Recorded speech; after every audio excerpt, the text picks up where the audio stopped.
The following podcast is created and sponsored by High Beam Ministry.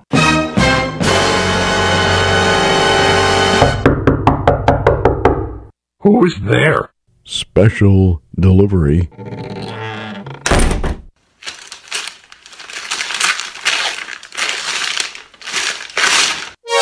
The Greek type of education is the kind that we in the West have been grown up with. The Greek mindset was one where they looked at things from a very clinical point of view, and you had very definite divisions between subjects, for example. Most of us went to school and we had English, math, history, science, geography. So we had these very definite divisions between subjects, and when we would look at English, we would see reading, writing, and we would see grammar, and composition and spelling, and we want to break it down into the component parts and then study each of the component parts and see how they fit together. Well, we now had a fair bit of knowledge stashed away in our head, but that does not necessarily translate into understanding, neither does it necessarily translate into wisdom. Hebrew education is more interested in what you do with all this knowledge that you have gained. What do you do with this knowledge? Do you use it for a valid purpose? And so the Greek would want to go to school and get educated, because he would go to school and he would stuff his head with knowledge and come away and be able to recite all this neat stuff. Whereas the Hebrew would say, to get educated, you follow a teacher. You follow the teacher around for a couple of weeks, and you'll soon find out what the teacher really believes when you watch the teacher's conduct and listen to the teacher's conversation for a couple of weeks living in close proximity. You'll soon learn what they really believe. And of course, that's the Hebrew education, is discipleship. You get close to a person and you learn from them how to live, how to think, how to act and react in various situations. The first step in anything is knowing the truth. Knowing the truth about God is what we do in every podcast here on the Truth Barista. The next step is yours and what you do about it. We are the Truth Barista, a production of highbeamministry.com. Welcome to the Ersatz Coffee Shop. This is Jay, your Truth Barista, and I'm serving up a steamy cup of God's truth for the average Joe. You can catch me and this podcast on my websites, truthbarista.com, all one word, truthbarista.com, and highbeamministry.com. That's HIGHBEAM ministry.com, as in car high beam. We're shining the light of God's truth on the road ahead. Truth Barista, I got my head screwed on straight. How do you like that? Well, it's about time. I mean, it's been crooked for a long time. I'm just playing with you, of course, because that is what we talked about last week in our discussion about the Bible. Get your head screwed on straight. And we talked about Hebraic versus Greek and Roman thinking. And it was so good. I'm just so excited to hear more. Well, you had a great question at the end, and we need to answer that right off the bat. Okay. How did we get from a faith, Christianity, that grew out of Judaism, which was Jewish? Christianity was Jewish in its first century. Mm-hmm. But how did it get to Greek and Roman Western thinking of today?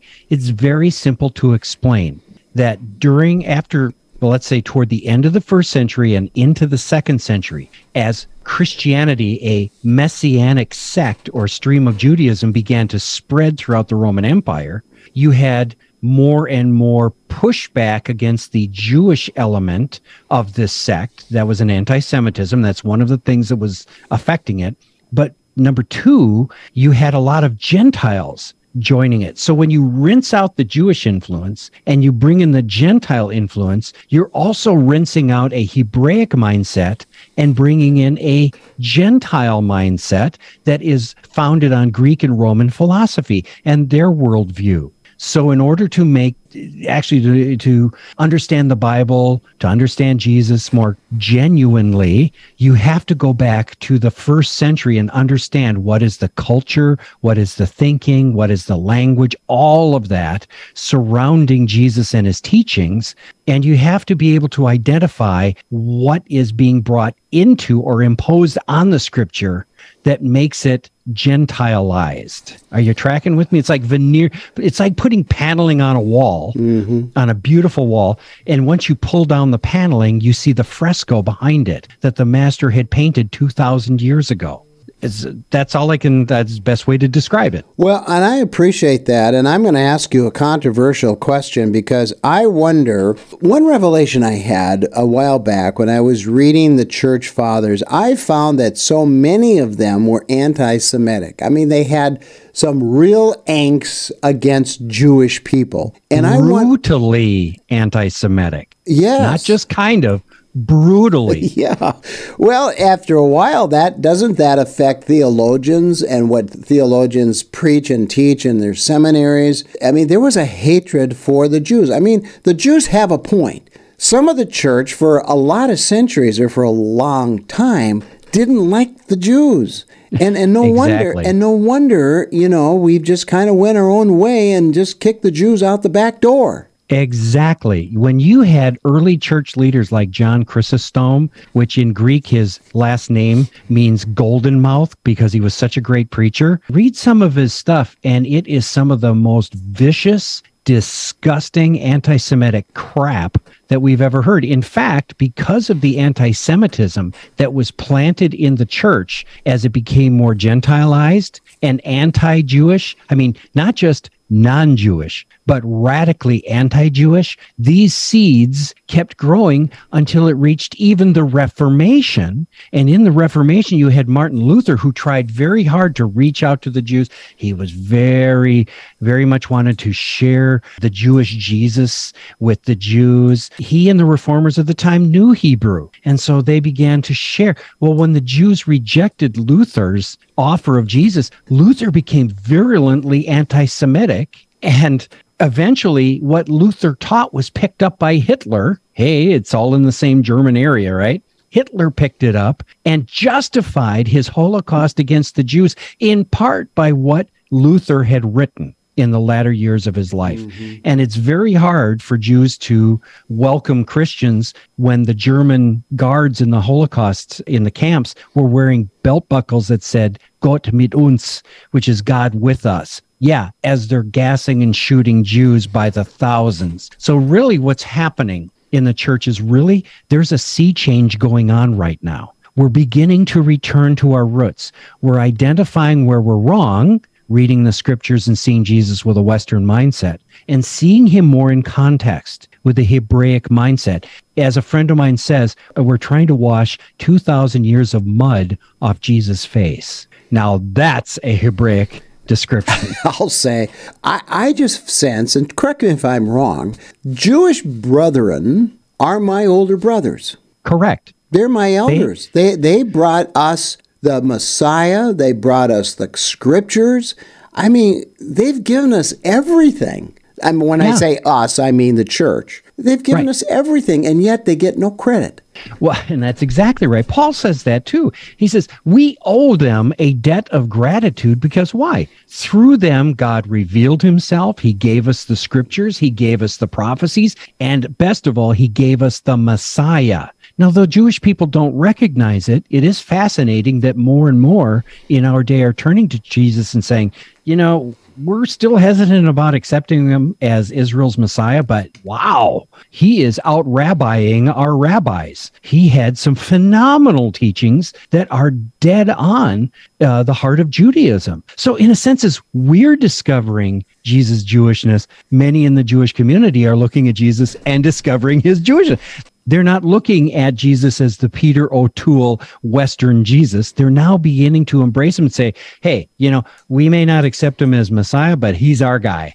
He's our guy. He is our guy. And you know what I've been discovering, Truth Barista, and we talked about this a few times ago, but I think it's important we bring it up. Jesus didn't come to start a new religion. So he came to fulfill Judaism as it was meant to be fulfilled. And Western civilization or Western Christianity tries to make it out that he's came to start something brand new. We call it Christianity. That is false thinking. Your opinion. Exactly.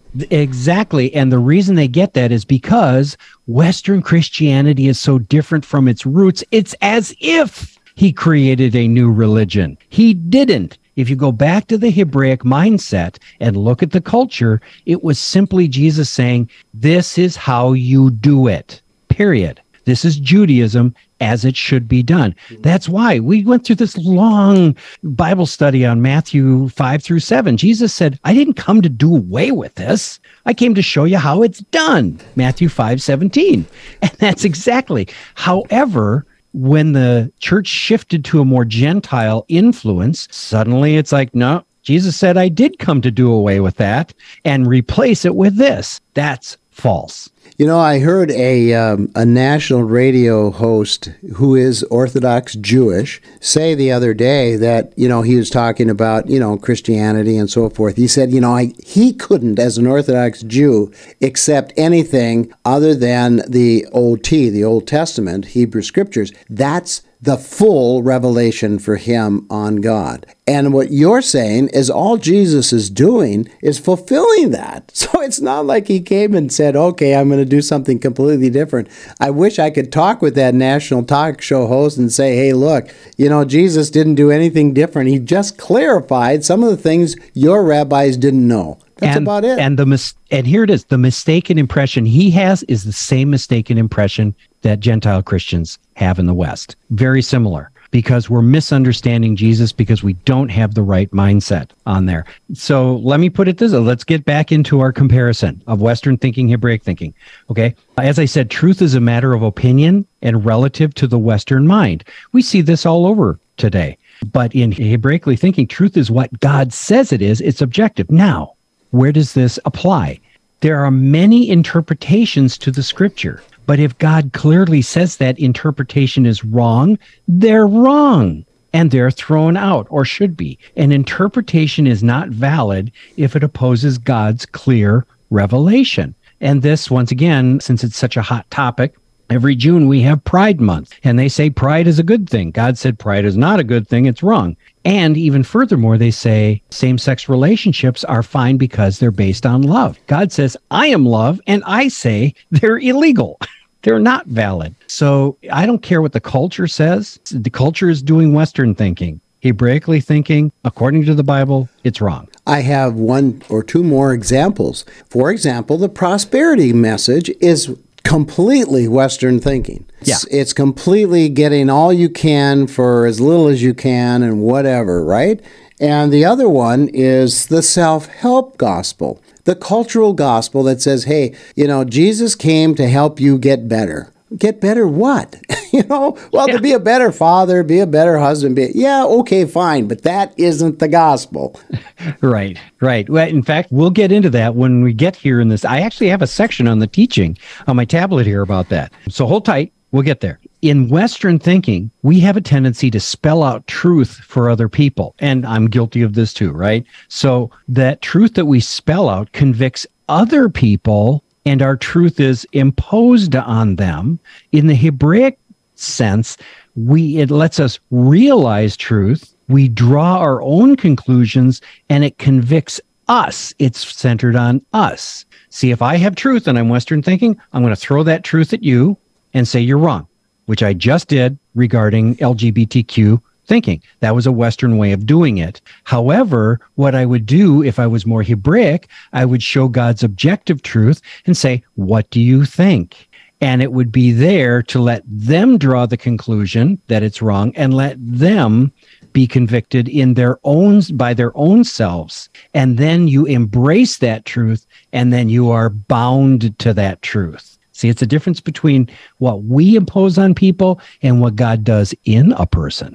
There's a difference. In Western thinking, it's very rational and very harmonious, which means you've heard this whole battle against, well, did Pharaoh harden his heart or did God harden his heart?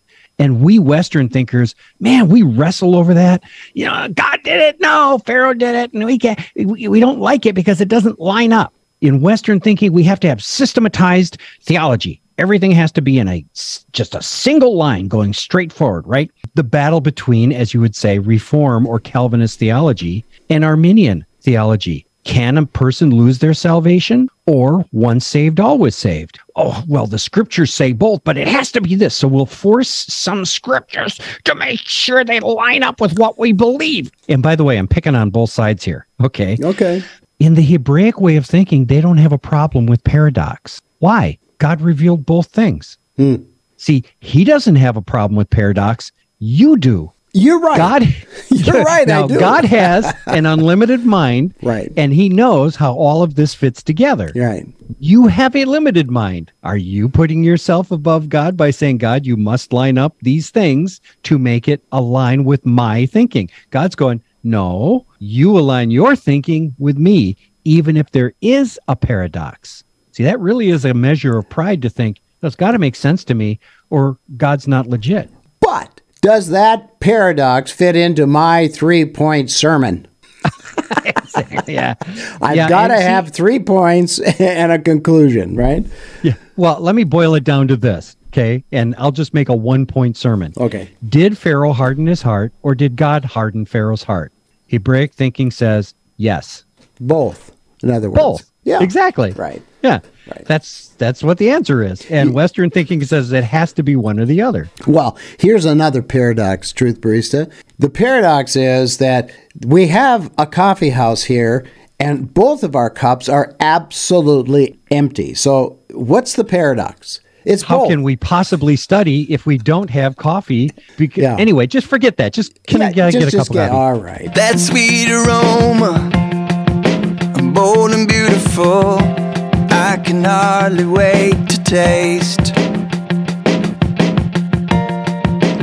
Early morning, something wonderful is about to make my day. Hey, give me a good cup of coffee, give me a word that rocks me, a whole lot of Jesus in a little caffeine. You are my awakening, the world that waits out the front door. Let it wait just a bit more, 'cause I need Jesus in a little caffeine. You are my awakening.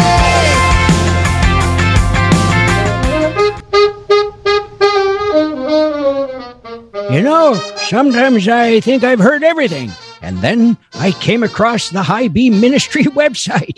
I was blown away. I had no idea how much I could learn about God, the Bible, and life issues from the weekly Truth Barista podcast and Frothy Thoughts blog. Yep, there it was. Riveting discussions, incredible Bible studies, and even a few really dumb jokes. And now I don't want to miss one podcast or one blog post drop. So I hit the subscribe button on the webpage. Now when I get a weekly email notice of a new podcast or blog post, I grab a cup of joe and settle down for some scintillating insights. Why don't you do the same? Go to highbeamministry.com. All one word, highbeamministry.com, as in car high beams. Check it out. Hey, you kids, get off my lawn!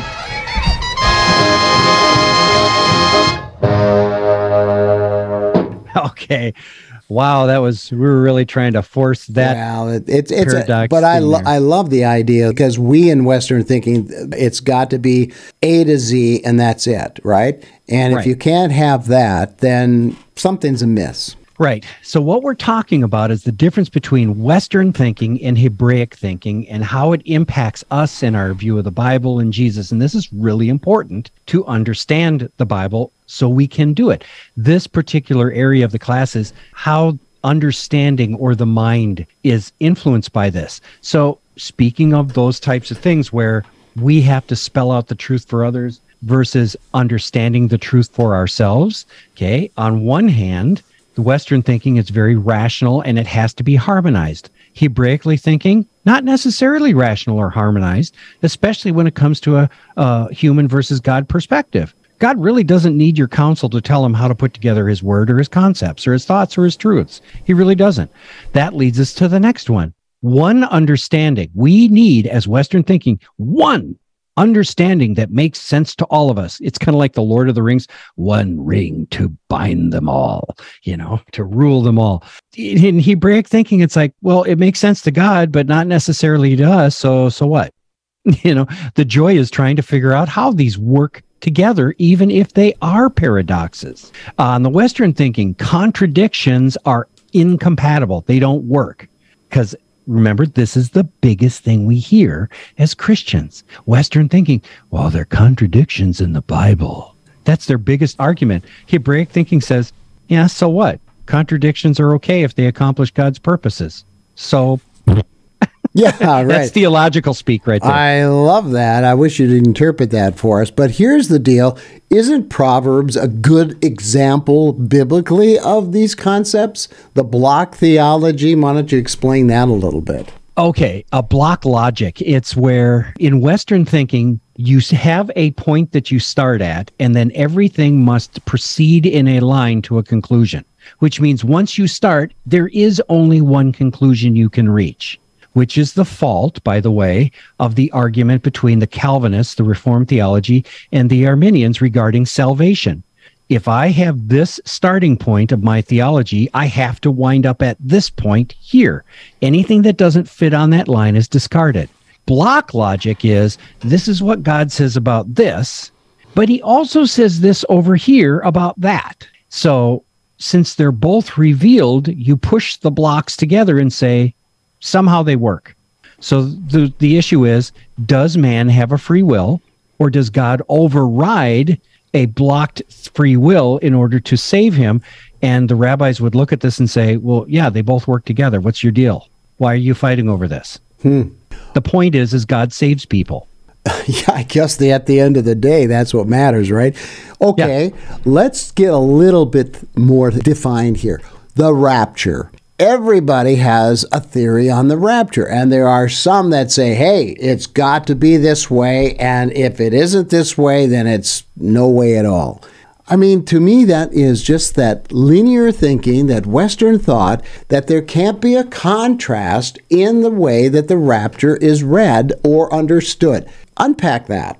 Well, and let me put it this way. If you're thinking linearly and you're a pre-trib rapture person, that's at the other end of the line. So from my starting point, I now have to force every scripture that I read in the Bible into that line to reach my pre-trib rapture conclusion.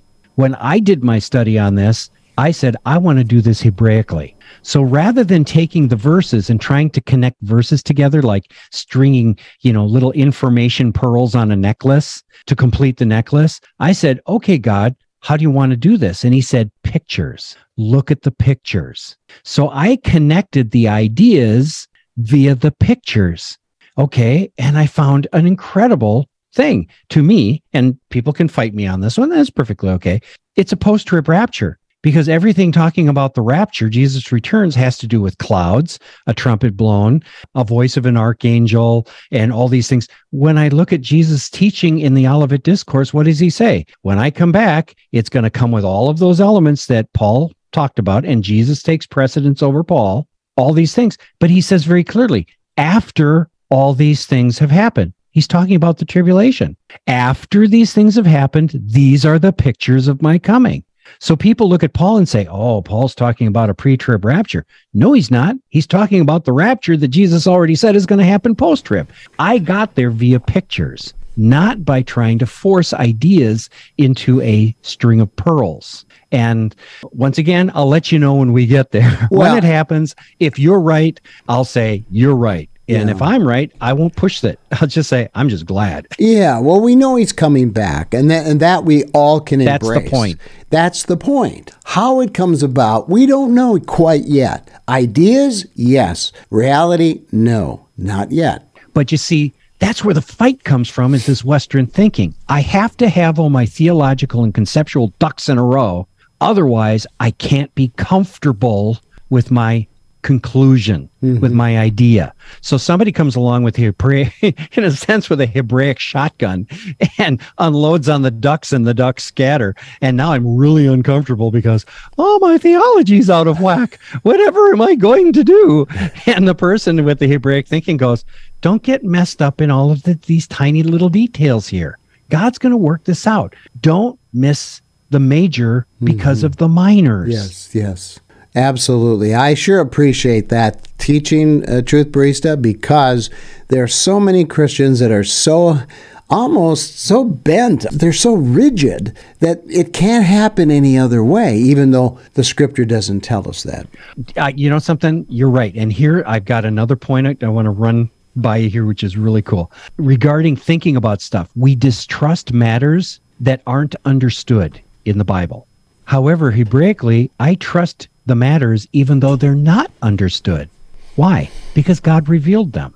I don't understand how God worked with Pharaoh. I don't understand how God necessarily saves people. Okay, but I trust it. Here's another one. In Western thinking, we have to have precise analytical language, and we're very, very focused on nuance. In Hebraically, you're thinking word pictures, broad strokes. This is my illustration. Western thinking would look at fine details and harmony. We pick apart the orchestra when we listen to it. See, where are the violins in this? Why is the lead line being carried by the flutes in this? There's the solid brass coming through in this part. Okay. If it's out of tune, that must be corrected. From a Hebraic standpoint, you would say, there's an orchestra in front of me. It's a mishmash of sound that erupts in a grand symphony altogether. I enjoy the whole sound and the blend of the sounds, not just a single instrument. And by the way, if it's out of tune, okay, so the conductor allowed it. If it's out of tune, God allowed it for a purpose. See, it's out of tune to us. It may not be out of tune to him. And here's another example. I like accordions, right? Yeah. My little secret thing. Yeah. I think accordions are a fantastic world instrument. Did you know that in the Arabic world, they have taken the accordion, and the accordion plays when you push in, the air comes out, and when you pull out, the air is pulled in through the reeds. So you actually have two sounds, or one sound, by pulling and pushing the reeds. Okay. In the Arab world, they have created an accordion where one of the reeds, either going out or going in, is tuned a quarter note off. Really? And as a result, you have many more notes you can hit. Now, to the Arab ear, which is tuned to this, they're going, oh, yeah, that's just music. To us, to my Westerners, it's like, that sounds a little out of tune to me. But they have much more access to the fullness of music because they allow this little out of tuning. See? Oh, that's very good, Truth Barista. I love that cultural kind of, nuance there. Here's a question. Okay, God allows evil. Now, that's a contrast, and we don't see evil as being anything other than evil. But there's a contrast here between good and evil, and God allows it. Which, in Western thinking, if God allows it, let me jump in here on you, because I want to complete or add to your thought as you're doing this. If God allows it, then he must be for it. Yes. And therefore, he created evil for his use. Therefore, God is evil. See, there's very linear thinking. Very good. Now complete your thought, or unless I just did. You just did. I just don't understand why we can't accept certain things that God accepts. I have a friend that is so mad at God right now, Truth Barista, because evil is winning every battle. And he's saying, I don't understand God. This doesn't make any sense. Where's the good? Why is God allowing it? Okay. Answer to that, as I would perceive it, is number one, God is good. That's beyond a doubt. God is not evil. That's beyond a doubt. Evil exists. That's beyond a doubt. God, who is good, can use evil for his purposes. That's beyond a doubt. That's how it's revealed in the Bible. And Romans 8:28, all things work for good for those who love God and are called according to his purpose. That even means the evil he allows in their lives. So you have to take the holistic approach and not say, because of evil, God is not good, or because of evil, God is evil. See, that's how theology gets skewed with the wrong thinking, the westernized thinking. So let me jump into another example. Let's look at the universe. Western thinking versus Hebraic thinking, as the Bible would present it. Okay. In Western thinking, it's man-centered with God orbiting man. Oh boy, do we see that in the Western church. God exists for me, right? You know, Jesus wants to save you, to give you your best life now. That is a man-centered universe. Hebraically, the universe is God-centered. It's his domain, and people orbit him. I exist for him to do his will. In essence, though he loves me and I'm the most precious thing to him as an individual, I still serve him. He doesn't serve me. You know, that's so good. I love that analogy, that picture. We orbit him. And in Western thinking, I think we orbit our ideas. It's even better, yeah. And our opinions and our theology. That's what's important. I can't tell you how many people have said, you got to have perfect theology. And perfect theology is this, this, this, and this. And I'm thinking, whoa, you're thinking a little bit too high of your thinking. To be honest. Yeah. Gee, I didn't know you were the arbiter of all that is true and correct in theology. Yeah, here. that's right. Yeah, well, and that's why we can't be too dogmatic over this stuff. We have to leave room for God, you know? Well, yeah. Okay, so let's go on with this whole theme of the universe, okay? In Western thinking, the universe is to be comprehended, understood, analyzed, and investigated. But in the Hebraic thinking, the universe is just take it as it is. Accept it and marvel at how magnificent it is. You don't have to tear it apart to its individual components and understand every tiny little thing to appreciate the universe. Let's talk time. In a Western view, time is circular. Oh, and I've got an application for this. Time is circular, which means there's no meaning to time. It's monotonous. It has no purpose, and it's a never-ending cycle. Where do we see this thinking? The Lion King. Ooh, okay. The circle of life. It's just this unending circle of meaningless existence. Oh, yeah. Karma. That is, even though it comes out of an Eastern religion, it appeals to Western thinking because it's this circle that just goes around and around. There's no end point. Now, here's the Hebraic thinking. Hebraic thinking, time is linear. Yes, it goes around in a circle because of the year, and they do things on an annual basis. So there is that agricultural cycle you pick up in scriptures, but it's like a bike wheel on a pathway. Even though it goes around, it's moving in a line toward an endpoint. See, so even though we're going around the circle, we are moving toward the point where Eden on earth will be restored. God will remake everything. Everything that we're going through now will be wrapped up, and we will return to the beginning to move forward in a line into eternity. That's Hebraic thinking. Cool. Oh, is that cool?